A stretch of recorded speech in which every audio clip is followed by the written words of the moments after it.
अस्सलाम वालेकुम वरहमत अल्लाह। खिलाफत से मलूकियत तक किस्त नंबर 5। हज़रत अबू ज़र की वफ़ात का दर्दनाक मंजर। हज़रत अबू ज़र गफ़ारी रुबज़ा के बियाबान में अपनी अहलिया और एक खादिम के साथ निहायत सादा ज़िंदगी गुजार रहे थे। इब्तिदा में उनके पास चंद बकरियां और ऊँट मौजूद थे, लेकिन वक्त गुजरने के साथ वो भी ख़त्म हो गए।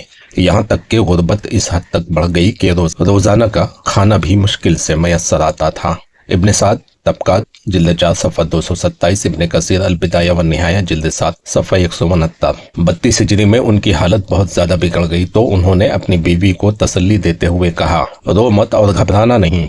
नबी सल्लल्लाहु अलैहि वसल्लम ने मुझसे फरमाया था, तुम तन्हा मरोगे और एक काफिला मोमिनीन तुम्हारी नमाज जनाजा अदा करेगा। मुस्नद अहमद जिल्द 5 सफ़ा 155, हिलियतुल औलिया जिल्द 1 सफ़ा 165, अल बिदाया व निहाया जिल्द 7 सफ़ा 170। फिर वसीयत की, जब मैं फौत हो जाऊं तो मुझे कफन में लपेट कर रास्ते पर रख देना और आने वाले काफिले से कहना कि ये रसूलुल्लाह सल्लल्लाहु अलैहि वसल्लम के सहाबी हैं, इन पर नमाज पढ़कर इन्हें दफना दें। चंद ही लम्हों बाद हजरत अबू ज़र की रूह परवास कर गई। उस वक्त उनके पास न कफन का मुकम्मल इंतजाम था और न कोई जमात जनाजे के लिए मौजूद थी। उनकी अहलिया अकेली बैठी रो रही थी कि अचानक अल्लाह का वादा पूरा हुआ। इराक से एक काफिला हज या जिहाद से वापस आ रहा था, जिसमें हजरत अब्दुल्ला बिन मसूद और कई ताबईन शामिल थे। जब उन्होंने हजरत अबू ज़र की बीवी से माजरा सुना तो अब्दुल्ला बिन मसूद की आंखों से आंसू बहने लगे और उन्होंने कहा, रसूलुल्लाह सल्लल्लाहु अलैहि वसल्लम ने सच फरमाया था कि अबू ज़र अकेले मरेंगे और एक जमात मोमिनीन उनकी नमाज जनाजा अदा करेगी। तबरी तारीख़ उमम वल मुलुक जिल्द 4 सफ़ा 285, बलाज़री अंसाबुल अशराफ जिल्द 5 सफ़ा 55। काफिले वालों ने अपने सामान में से बेहतरीन कपड़ा निकाला और हजरत अबू ज़र को कफन दिया। फिर हजरत अब्दुल्ला बिन मसूद ने उनकी नमाज जनाजा पढ़ाई और उन्हें रुबज़ा के वीरान सहरा में दफन कर दिया। इस मौके पर अब्दुल्ला बिन मसूद ने कब्र पर खड़े होकर फरमाया, अल्लाह अबू ज़र पर रहम करे। वो अकेला जिया, अकेला दुनिया से गया और उम्मत ने उसे छोड़ दिया, हालांकि वो उम्मत के लिए सरापा खैर ख्वाही और नसीहत करने वाला था। इब्ने अब्दुल बर अल इस्तियाब जिल्द 4 सफ़ा 1679, इब्ने कसीर अल बिदाया व निहाया जिल्द 7 सफ़ा 171। यूं हजरत अबू ज़र का विसाल इस्लामी तारीख का निहायत दर्दनाक और सबक आमोज़ वाक़या साबित हुआ। वो अपनी सच्चाई और ज़ुहद की बिना पर दुनिया में तन्हा कर दिए गए, लेकिन अल्लाह ने अपने वादे के मुताबिक उनके जनाजे का एहतमाम एक काफिले के जरिए करवाया, ताकि रहती दुनिया तक ये पैगाम बाकी रहे कि हक की गवाही देने वाला कभी दर हकीकत तन्हा नहीं होता। हजरत अबू ज़र का रुबज़ा का वाक़या। बाद के मौरख़ीन व मुसल्लिहीन की नज़र में हजरत अबू ज़र की रुबज़ा में जिला वतनी और वफ़ात इस्लामी तारीख में हुक्मरान तबके और जाहिद सहाबा के इख्तलाफ की सबसे बड़ी अलामत है। इब्न साद तबकातुल कुबरा जिल्द 4 सफ़ा 227 और बलाज़री अंसाबुल अशराफ जिल्द 5 सफ़ा 52 ने साफ लिखा है कि अबू ज़र का सबसे बड़ा जुर्म ये था कि वो मालदार गवर्नरों और उम्र की फजूल खर्ची और बैतुल माल के नाजायज इस्तेमाल पर कड़ी तनकीद करते थे। इन मुरख़ीन के नज़दीक उनकी जिलावतनी एक सियासी जुल्म और हक गोई की सज़ा थी, न कि कोई ज़ाती रंजिश। सूफिया और जाहिदीन ने हजरत अबू ज़र को हमेशा अपनी तहरीक ज़ुहद व कनात के लिए नमूना बनाया। इमाम गज़्ज़ाली अहया उलूमुद्दीन किताबुज़्ज़ुहद लिखते हैं, अबू ज़र दुनिया से वैसे ही निकले जैसे आए थे। उनके पास न दौलत थी न जाह, लेकिन ईमान और सदक़ की दौलत से वो सबसे बुलंद थे। इसीलिए सूफियाना लिटरेचर में अबू ज़र का नाम ज़ुहद, हक गोई और दुनिया से बेरग़बती की सबसे रोशन मिसाल के तौर पर जिक्र होता है। बाद के उलमा व मुसल्लिहीन ने हज़रत अबू ज़र को जुल्म के खिलाफ आवाज़ बुलंद करने की अलामत समझा। इब्न हज़म उंदलसी अल फसल जिल्द 4 सफ़ा 148 और इमाम शौकानी नीलुल अवतार जिल्द 8 सफ़ा 233 ने उन्हें उन अव्वलीन साहबा में शुमार किया जो उम्र के खिलाफ हक कहने में ज़रा भी खौफ ज़दा नहीं होते थे। बाज़ मौरख़ीन ने कहा कि अबू ज़र अगरचे तन्हा थे, लेकिन उन्होंने वो बात कही जिससे दूसरे दिल में रखते थे और ज़ुबान पर लाने से डरते थे। इब्ने कसीर अल बिदाया व निहाया जिल्द 7 सफ़ा 170। अल्लामा इकबाल ने भी अबू ज़र के ज़ुहद और सदाकत को इस्लामी रूहानी इनकलाब की अलामत करार दिया। इकबाल के नज़दीक अबू ज़र एक ऐसे मुजाहिदे सदक़ थे जिन्होंने इस्लामी मसावात और अदल इज्तिमाई की नुमाइंदगी की, जबकि उमवी दरबार की शान व शौकत इसके बरक्स थी। اقبال نے اپنے خطبات اور اشعار میں ابو ذر کا ذکر کر کے یہ واضح کیا کہ وہ روحانی سوشلسٹ تھے جو اسلام کے معاشی عدل کے علمبردار تھے۔ اقبال، تشکیل جدید الہیات اسلامیہ، صفحہ 132۔ یوں حضرت ابو ذر کی جلا وطنی اور وفات اسلامی تاریخ میں ایک دائمی علامت بن گئی۔ یہ واقعہ بتاتا ہے کہ حکمرانوں کی اسراف پسندی اور بیت المال کے غلط استعمال پر تنقید کرنا ایک ایمانی فریضہ ہے۔ زہد، صداقت اور امانت داری عملی نمونہ ہے۔ چاہے دنیا چھوڑ دے، حق پر ڈٹ جانا اصل شرف ہے، چاہے انسان اکیلا رہ جائے۔ حضرت ابو ذر اور سیاسی فطرہ کی بنیاد۔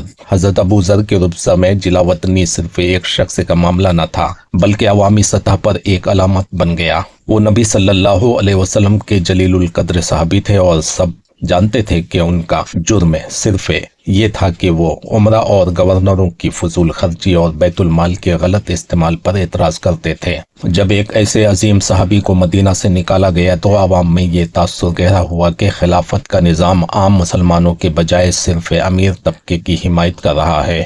بلازری لکھتے ہیں، ابو ذر کی جلا وطنی نے لوگوں کے دلوں میں سخت رنج اور بے اعتمادی پیدا کر دی۔ انصاب الاشراف، جلد 5، صفحہ 52۔ اس کے ساتھ ہی مختلف گورنروں کے خلاف شکایات میں اضافہ ہونے لگا۔ کوفہ میں ولید بن عقبہ پر شراب نوشی اور بد عملی کے الزامات لگے۔ تاریخ طبری، جلد 4، صفحہ 281۔ مصر میں عبداللہ بن ابی سرح پر سخت گیری اور ظلم کی شکایات عام ہوئیں۔ الکامل فی التاریخ، ابن اسیر، جلد 3، صفحہ 47۔ شام میں معاویہ کے محل درباری جاہ و جلال اور وسیع اختیارات پر اعتراض اٹھنے لگے۔ کوفہ میں سعید بن عاص پر قبیلہ بنی امیہ کو ترجیح دینے کا الزام آیا۔ یہ سب شکایات بار بار مدینہ پہنچتی، مگر حضرت عثمان اکثر اپنے گورنروں کی حمایت کرتے اور رشتہ داری کے لحاظ سے ان کی پردہ پوشی فرماتے۔ اس رویے سے عوامی بے چینی مزید بڑھ گئی۔ کچھ جلیل القدر صحابہ جیسے حضرت علی، عمار بن یاسر، طلحہ، زبیر خلیفہ کو بار بار نصیحت کرتے کہ بیت المال کی تقسیم میں عدل قائم کیا جائے، گورنروں کی غلطیوں پر گرفت کی جائے اور عوامی غصے کو کم کرنے کے لیے اصلاحی اقدامات کیے جائے، مگر حضرت عثمان کے مزاج میں نرمی اور قرابت داری کا لحاظ زیادہ غالب تھا، اس لیے وہ اکثر گورنروں کو معزول کرنے کے بجائے ان کی حمایت کر رہے تھے۔ ابن کثیر، البدایہ و نہایہ، جلد 7، صفحہ 185۔ ابو ذر کے جلا وطن کیے جانے کے بعد عوام میں یہ بات پھیل گئی کہ جو بھی حکمرانوں کے خلاف آواز بلند کرے گا اسے خاموش کر دیا جائے گا۔ اہل کوفہ اور اہل مصر کے وفود بار بار مدینہ آ کر احتجاج کرنے لگے۔ بعض اوقات یہ احتجاج شدت اختیار کر جاتا، چنانچہ یہ فضا بتدریج اس طرح بڑھنے لگی کہ عوامی اعتماد کمزور ہو گیا۔ گورنروں اور خلیفہ کے درمیان فاصلے بڑھ گئے اور بڑے صحابہ و خلیفہ کے درمیان اختلافات نمایاں ہو گئے۔ بلازری لکھتے ہیں، لوگ کہا کرتے تھے کہ اگر ابو ذر جیسے نبی کے صحابی کو برداشت نہیں کیا گیا تو عام مسلمانوں کا کیا حال ہوگا۔ انصاب الاشراف، جلد 5، صفحہ 54۔ آخرکار یہ تمام عوام مل کر ایک بڑے سیاسی فتنے کی بنیاد بنے۔ عوامی بے اعتمادی، گورنروں کے مظالم اور حضرت عثمان کی نرمی نے مل کر وہ حالات پیدا کیے جن کا انجام محاصرہ عثمان اور ان کی شہادت پر ہوا۔ یوں حضرت ابو ذر کا واقعہ اس پورے پس منظر میں صرف ایک ذاتی اختلاف نہ رہا بلکہ خلافت عثمانی کے اندرونی مسائل کی علامت اور بڑے فتنے کی پہلی کڑی ثابت ہوا۔ محاصرہ عثمان کا آغاز۔ حضرت عثمان کی خلافت کے آخر برسوں میں مصر، کوفہ اور بصرہ کے عوامی وفود کی شکایات بڑھتی جا رہی تھی۔ وہ مدینہ آ کر اپنے گورنروں کے خلاف آواز بلند کرتے اور بڑے صحابہ جیسے حضرت علی، طلحہ، زبیر اور حضرت عائشہ بار بار خلیفہ کو اصلاح کا مشورہ دیتے، مگر اکثر موقع پر حضرت عثمان اپنے گورنروں کی حمایت کرتے اور فرمایا کرتے، میں انہیں اس لیے مقرر کرتا ہوں کہ وہ میرے قبیلے یعنی بنو امیہ سے ہیں، اگر میں دوسروں کو مقرر کروں تو لوگ میری بات نہ مانیں گے۔ تاریخ طبری، جلد 4، صفحہ 340۔ اس طرز عمل نے عوامی بے چینی کو مزید بڑھا دیا۔ بالآخر 35 ہجری میں مختلف شہروں سے بڑے بڑے وفود مدینہ پہنچے۔ اہل مصر کا وفد سب سے بڑا تھا، جس کی تعداد 600 سے 700 کے قریب بیان کی گئی ہے۔ ان کا مطالبہ تھا کہ گورنر عبداللہ بن ابی سرح کو معزول کیا جائے، بیت المال سے اموی خاندان کو نوازنے کا سلسلہ روکا جائے اور عدل و انصاف بحال کیا جائے۔ اہل کوفہ کا وفد تقریباً 400 افراد پر مشتمل تھا۔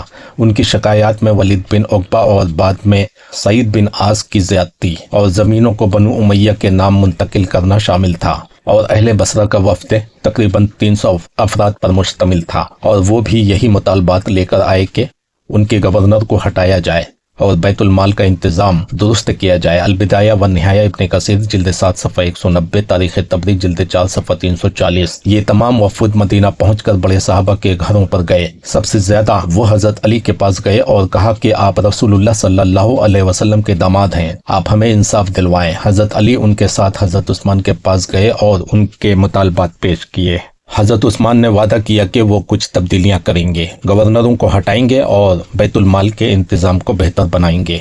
तारीख़ तबरी जिल्द 4 सफ़ा 341। इस वादे के बाद वफूद वापस रवाना हुए, मगर रास्ते में एक खत मिला जिसमें हुक्म दर्ज था कि उन वफूद को मदीना वापस आते ही कत्ल कर दिया जाए। ये खत खलीफा के नाम से था। बाज़ रिवायात में है कि ये एक गुलाम के पास से निकला। जब ये खत वफूद ने देखा तो वो फौरन पलटकर मदीना आए और सीधा हजरत उस्मान के पास गए। हजरत उस्मान ने कसम खाकर कहा, मैंने ये खत नहीं लिखा, न मुझे इसका इल्म है। अंसाबुल अशराफ बलाजरी जिल्द 5 सफ़ा 62, तबरी जिल्द 4 सफ़ा 342। इस वाक़ये ने अवामी शिकायत को शदीद गुस्से में बदल दिया। अब ये तमाम वफूद इकट्ठे हो गए और मदीना में ठहर गए। उनकी तादाद 2000 से ज्यादा हो गई। उन्होंने हजरत उस्मान के घर के गिर्द पहरा देना शुरू किया और मुतालबा किया कि गवर्नरों को माजूल किया जाए, बैतुल माल का हिसाब आम मुसलमानों के सामने पेश किया जाए और इस्लाही इक़दामात फौरी तौर पर नाफिज किए जाएं। यूं खिलाफत उस्मानी का बहरान अमली तौर पर मुहासरे में बदल गया, जो करीब 40 दिन तक जारी रहा। अलबिदाया व निहाया जिल्द 7 सफ़ा 191। 40 दिन स्टार्टिंग से एंड तक जोड़े जाते हैं। अवाम का हक और मुहासरे उस्मान का शरई पहलू। इस्लामी तालीमात के मुताबिक खलीफा या अमीर की सबसे बड़ी जिम्मेदारी अदल कायम करना है। इसी तरह अवाम का ये हक है कि वो अपने हुक्मरान को नसीहत करें और शिकायत पेश करें। नबी सल्लल्लाहु अलैहि वसल्लम ने फरमाया, दीन खैर ख्वाही का नाम है। साहबा ने पूछा, ये किस लिए है?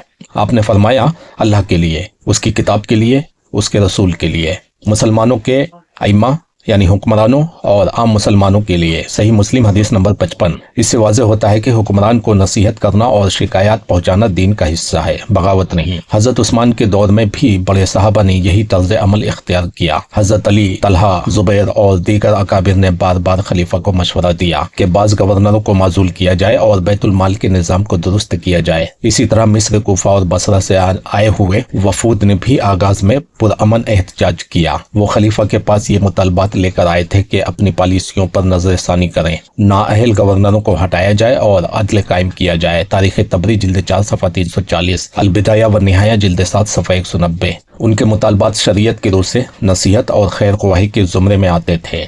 लेकिन जब यह एहतजाज तशद्दुद में बदल गया और हजरत उस्मान के घर का मुहासरा किया गया, पानी और खाना रोक दिया गया और आखिरकार खलीफा के कत्ल तक नौबत पहुंची, तो ये सरासर नाजायज और जुल्म था। रसूलुल्लाह सल्लल्लाहु अलैहि वसल्लम ने फरमाया, जब तक हुक्मरान खुले कुफ्र का इर्तिकाब न करे जिस पर तुम्हारे पास अल्लाह की तरफ से वाज़ेह दलील हो, तुम उसकी इताअत करते रहो। सही बुखारी हदीस नंबर 7056, सही मुस्लिम हदीस नंबर 1709।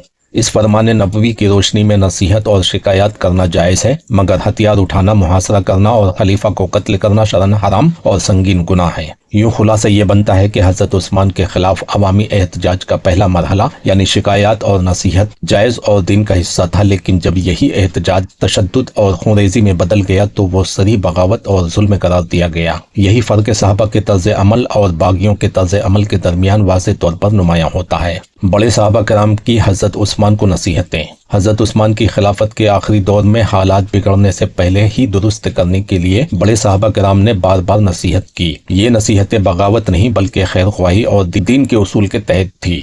सही मुस्लिम हदीस नंबर 55 के हिसाब से इन नसीहतों से ये भी वाज़ेह होता है कि एहतजाज का इब्तिदाई मरहला दरअसल जायज़ और खैर ख्वाही पर मबनी था। हजरत अली ने कई मरतबा हजरत उस्मान को तवज्जो दिलाई कि आपने ऐसे गवर्नर मुकर्रर किए हैं जो नाअहल हैं और आवाम पर जुल्म करते हैं, इसलिए बेहतर है कि उनको हटाया जाए और ऐसे लोगों को मुकर्रर किया जाए जो नबी सल्लल्लाहु अलैहि वसल्लम, अबू बकर और उमर के तर्ज अमल पर चले। तारीख़ तबरी जिल्द 4 सफ़ा 407। एक मौके पर उन्होंने कहा, लोग आपके गवर्नरों की शिकायत कर रहे हैं और हमने भी उनके जुल्म देखे हैं। आप अल्लाह से डरें और खैर ख्वाही करने वालों की बात कबूल करें। अलबिदाया व निहाया जिल्द 7 सफ़ा 195।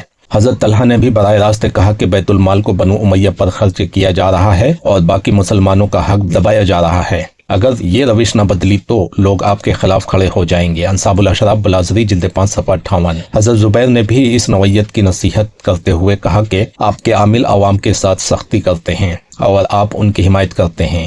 یہ طرز عمل امت میں فتنہ پیدا کرے گا۔ تاریخ تبری جلد 4 صفحہ 408۔ ام المومنین حضرت عائشہ نے بھی آپ کو سمجھایا، اے عثمان، رسول اللہ صلی اللہ علیہ وسلم کے صحابہ موجود ہیں، آپ ان کو نظر انداز نہ کریں اور نرمی اختیار کریں۔ تاریخ تبری جلد 4 صفحہ 409 بلازری۔ اسی طرح حضرت ابو ذر نے بھی گورنروں کو خصوصاً شام میں حضرت معاویہ کے طرز عمل پر اعتراض کرتے ہوئے کہا کہ وہ دولت اڑا رہے ہیں اور خلیفہ ان پر گرفت نہیں کر رہے۔ مسند احمد جلد 5 صفحہ 156۔ حضرت عمار بن یاسر نے بھی کہا، لوگ آپ سے خوش نہیں ہیں، اگر آپ عدل سے کام نہیں لیں گے تو لوگ آپ کے خلاف کھڑے ہوں گے۔ انصاب الاشراف بلازری جلد 5 صفحہ 66۔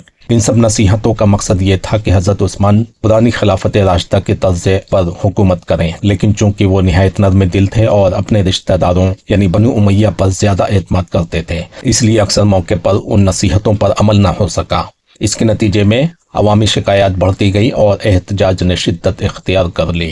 حضرت عثمان کے محاصرہ کے دوران صحابہ کرام کا رویہ اور کردار۔ جب باغیوں نے حضرت عثمان کے گھر کا محاصرہ کیا تو یہ اسلامی تاریخ کا نہایت نازک موڑ تھا۔ اس وقت بڑے صحابہ کرام نے مختلف انداز میں اپنا کردار ادا کیا، کچھ نے نصیحت کی اور کچھ نے دفاع کی کوشش کی اور بعض نے غیر جانبداری اختیار کی، لیکن اصل قتل میں صحابہ کرام میں سے کوئی شریک نہ ہوا۔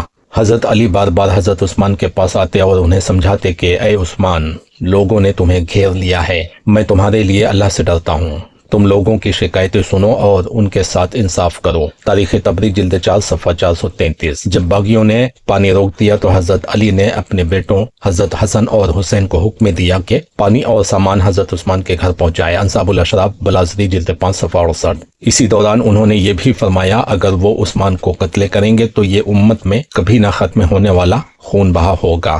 البدایہ و نہایہ جلد 7 صفحہ 204۔ حضرت طلحہ اور حضرت زبیر شروع میں حضرت عثمان کی پالیسیوں کے ناقد تھے اور ان کے خلاف آنے والوں کو کچھ سہارا بھی دیا، لیکن قتل کے وقت انہوں نے براہ راست شرکت یا حمایت نہ کی۔ بعض روایات میں حضرت طلحہ نے کہا، میں قتل عثمان میں شامل نہیں ہوں، لیکن ان کی پالیسیوں پر اختلاف رکھتا ہوں۔ تاریخ تبری جلد 4 صفحہ 435۔ ام المومنین حضرت عائشہ اس وقت حج کے لیے مکہ میں تھی، اس لیے محاصرہ اور شہادت کے وقت مدینہ میں موجود نہ تھیں۔ اس سے پہلے وہ حضرت عثمان کی پالیسیوں پر اعتراض کرتی رہی تھی اور کہا تھا، عثمان نے نبی صلی اللہ علیہ وسلم کی سنت چھوڑ دی ہے۔ بلازری انصاب الاشراف جلد 5 صفحہ 62۔ لیکن جب شہادت کی خبر پہنچی تو شدید افسوس کیا اور فرمایا، اللہ عثمان پر رحم کرے، انہیں مظلوم قتل کیا گیا۔ البدایہ و نہایہ جلد 7 صفحہ 207۔ حضرت حسن و حسین اپنے والد کے حکم پر حضرت عثمان کے گھر کے دروازے پر پہرا دیتے رہے اور دفاع میں شریک ہوئے۔ وہ محاصرہ کے دنوں میں مسلسل موجود رہے، لیکن جب قاتل دیوار پھلنگ کر اندر داخل ہوئے تو ان کو روک دیا گیا کہ براہ راست جنگ نہ ہو اور مزید خونریزی نہ پھیلے۔ البدایہ و نہایہ جلد 7 صفحہ 206۔ دیگر صحابہ میں سے حضرت عبداللہ بن عمر نے غیر جانبداری اختیار کی اور حضرت عثمان کو نصیحت کی کہ صبر کریں، میں لڑائی میں شامل نہیں ہوں گا۔ حضرت سعد بن ابی وقاص نے بھی یہی طرز عمل اپنایا۔ تاریخ تبری جلد 4 صفحہ 436۔ حضرت عمار بن یاسر حضرت عثمان کی پالیسیوں کے ناقد تھے، لیکن قتل میں شریک نہ ہوئے۔ انصاب الاشراف جلد 5 صفحہ 66۔ آخرکار اصل قتل صرف باغیوں کے ہاتھوں ہوا جو بصرہ، کوفہ اور مصر سے آئے ہوئے لوگ تھے۔ یوں حضرت عثمان مظلومانہ طور پر شہید کر دیے گئے اور یہ سانحہ اسلامی تاریخ کا سب سے بڑا المیہ بن گیا جس کے اثرات امت پر ہمیشہ کے لیے پڑ گئے۔ مروان بن حکم کا کردار خلافت عثمان کے آخری دور میں، یہ کردار آپ کو سننے میں ملے گا اگلی ویڈیو میں۔